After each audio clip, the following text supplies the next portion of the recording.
Hey VC, Big Star 1000, Gimme 10, 2002. This is a video response to Chris for 127 Basket, who posted his own version of 2002 earlier today. Cheers to everyone. It's having a beer, winding up on this Friday evening, and I'm going to present to you 10 albums from 2002, two great records, 10 great records. I said two for some reason.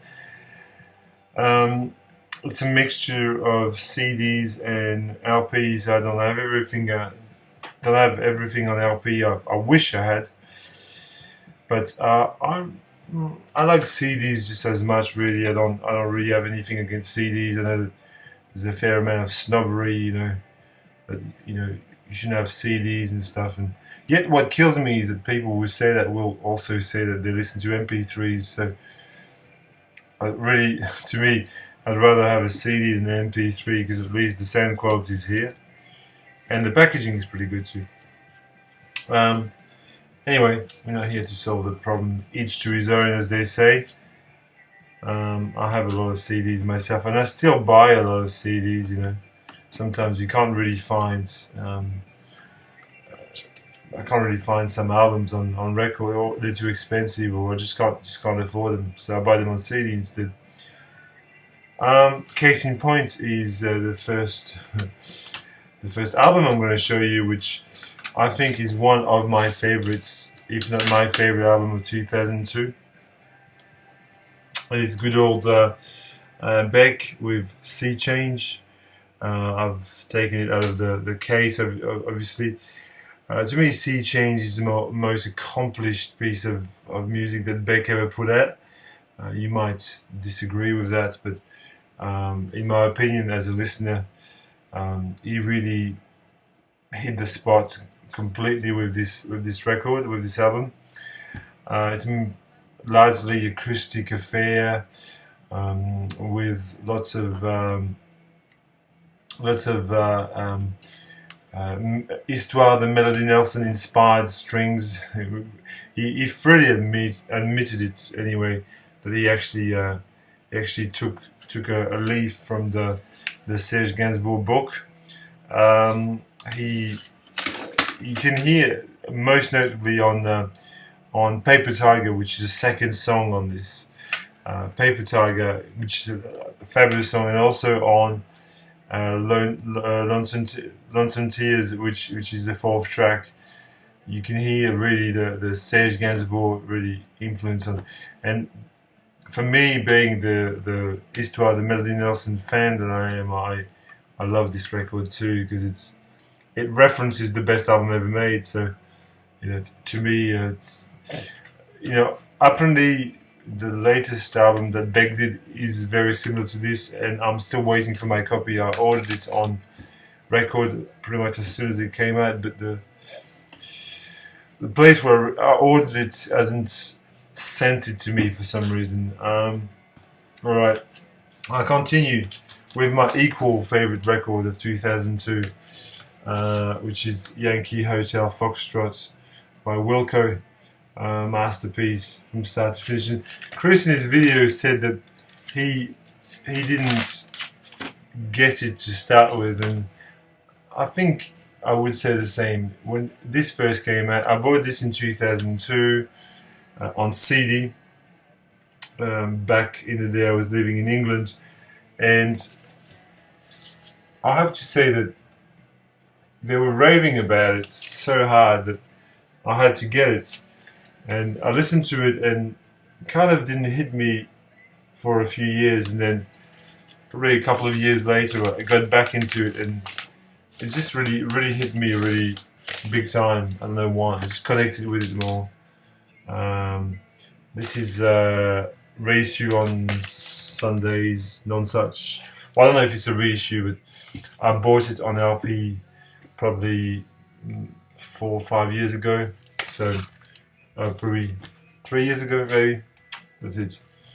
Yankee Hotel Foxtrot by Wilco, which is the album that was rejected by, I think, Reprise, was it? Reprise Records, and got them basically kicked out of the label. Was they were dismissed from the label, and that turned out to be a real mistake. Anyway, continuing with the album that I'm playing in the background, and a really wonderful, lovely sort of pop folk, indie pop folk records. Maybe not many of you listen to this kind of music, but this is Lapalco by Brendan Benson.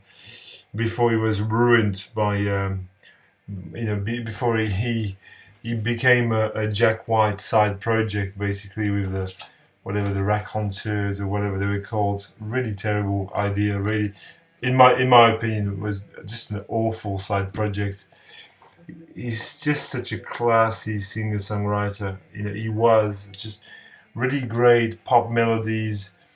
Not unlike things like the Lemonheads or I don't know, Elliott Smith, in sort of a happier kind of Elliott Smith, Lapalco, which is an album that again I connected to instantly. A beautiful record.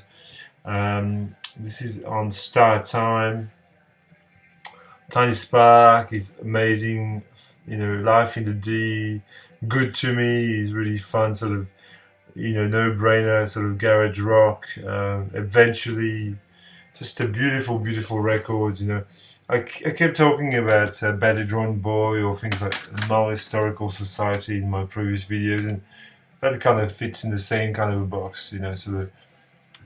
Sort of power pop.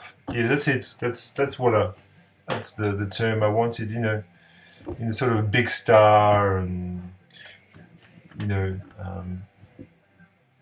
Lemonheads kind of way.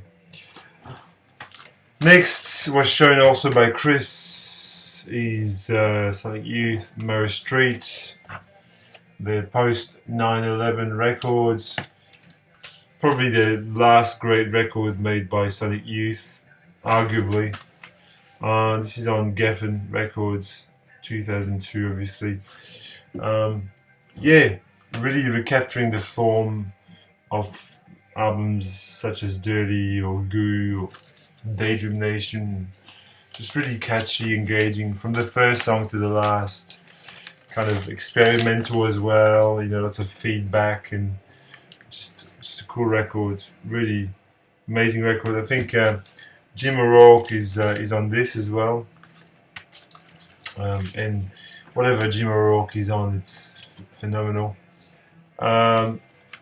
Next, look, it'll be a CD because it's funny because Chris included this record in his installments this morning, 2002, and for me this is really a 2003 record because, well, even the CD that I've got there actually indicates that it came out in 2003. So I went online and I looked it up, and it actually was released in 2002 initially, and the pressings ran out so fast that they actually had to reissue it in 2003. Broken Social Scene with You Forgot It in People. That is one of the best records from the 2000s, no question. This is a sort of an indie rock in the kind of sort of Pavement, Built to Spill school of indie rock. Feist, Leslie Feist, the wonderful Canadian singer, is part of the band. They're from Toronto, I think. And I saw them live on this tour. I saw them I actually met them quite briefly as they walked into the Corner Hotel in Melbourne, and they were just there in the room, and I just chatted to them a little bit. And Kevin Drew and Brendan Canning, and fantastic band, so much energy, amazing records. If you want to check out something, check Cause Equals Time, track number 8, Cause Equals Time, Broken Social Scene from Canada. Speaking of Canada, Segway Boards of Canada, which is a band from Scotland. Yes, this is Joe Giddy, which was shown by Chris as well. Fantastic triple records. I'll open one panel just to be cool. Superb piece of music. You know, the second best record really after Music Has the Right to Children. But some people would say this is the best album. Electronic music on the Warp label. You know it's going to be good. You know, anything that's got Aphex Twin, LFO, Battles, and Broadcast, all these bands, it's just amazing. Here is a fantastic record. In fact, this is a side project for two fantastic bands, two of the greatest bands from England, Portishead and Talk.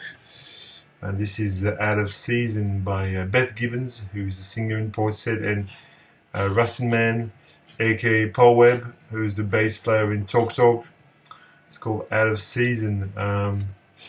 It's a sort of an acoustic singer-songwriter type record with the beautiful vocals of Beth Gibbons, and lots of really beautiful, intricate arrangements by the Talk Man.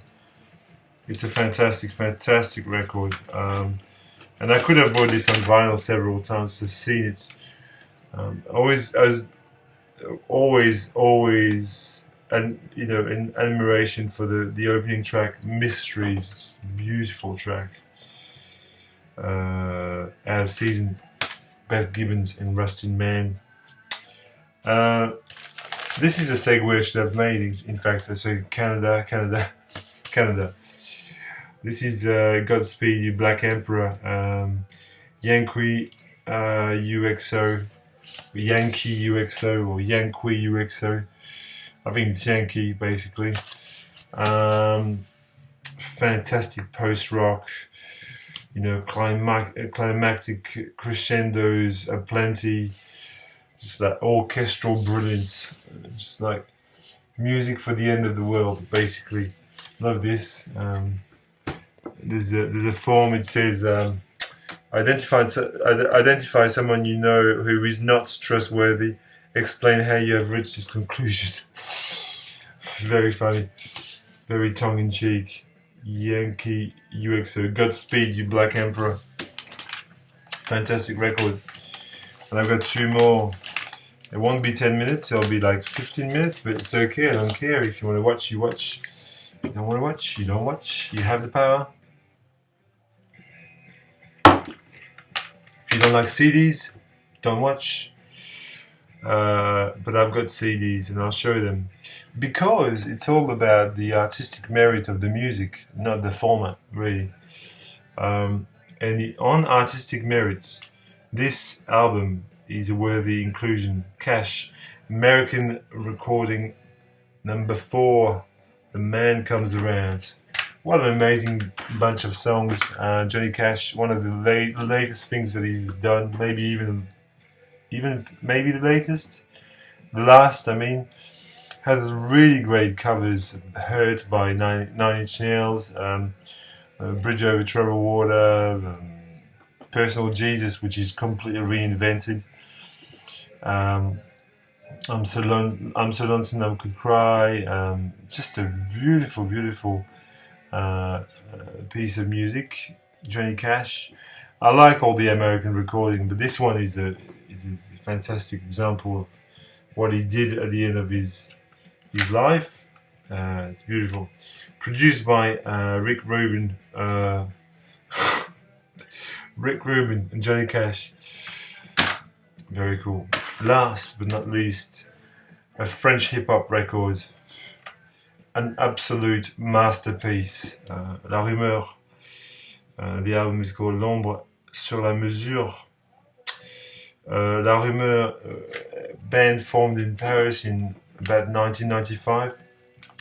This is their first album.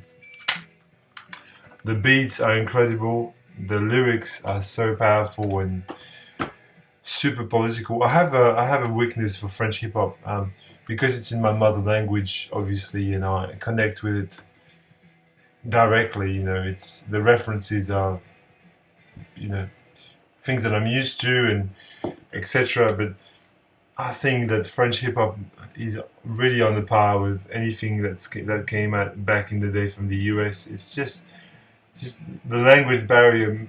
Like if this record was in English, right, it would be held as an absolute classic, right? It would be held as uh, the Chronic or Illmatic or kind of a um, you know um, Tribe Called Quest type of, but it's in French, so it's conscious, abstract, conscious hip hop, boom bap, big time, boom bap to the max. A vinyl copy of this is worth €200 or something. It's too much money. Um, these guys got sued by Nicolas Sarkozy, who then became the French president. But at the time, before he was French president, he was the Minister of the Interior. He was very unpopular back in the day. And he got them sued by the High Court for provoking hatred against the police. But really, what they sing about is